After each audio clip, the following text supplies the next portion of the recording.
And everyone, ఇథోపియాలో మన మోదీ గారు entry ఇచ్చినప్పుడు ఇథోపియన్ ప్రైమ్ మినిస్టర్ అయిన అబీద్ అహ్మద్ తన చేతుల మీదుగా రిసీవ్ చేసుకోవడమే కాకుండా తనకి గ్రేట్ నైట్ డిన్నర్ ఇవ్వడమే కాకుండా అక్కడ వందే మాతరాన్ని పాడడం జరిగింది. అండ్ ఇథియోపియాస్ ఆనరబుల్ సివిలియన్ అవార్డ్ ఏదైతే ఉంటుందో అది మన మోడీ గారికి రావడం జరిగింది.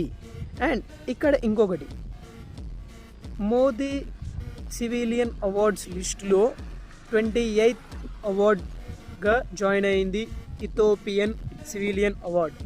మోదీ గారికి సివిలియన్ అవార్డ్స్ వచ్చాయి అన్న ఆనందం ఎంతైతే ఉందో అంతకంటే ఎక్కువ ఆనందాన్ని ఇస్తుంది ఏంటంటే అబీద్ అహ్మద్ గారు ఒక క్రిస్టియన్ అయ్యుండి వందే మాతరాన్ని తన వాళ్ళతో పాడించడం ఎంతో గ్రేట్.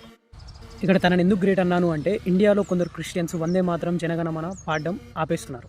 అండ్ అలా ఆపేయడమే కాకుండా ఆ పాటలని కించపరుస్తున్నారు.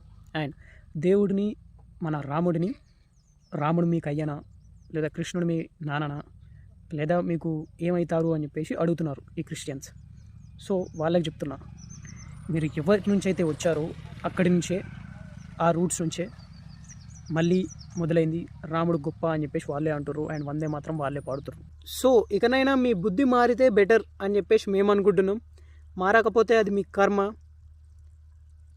జై హింద్. నువ్వు ఇండియాలో ఉంటే ఇండియన్ అయిపోవు, నీలో ఇండియా ఉంటే అవుతావు.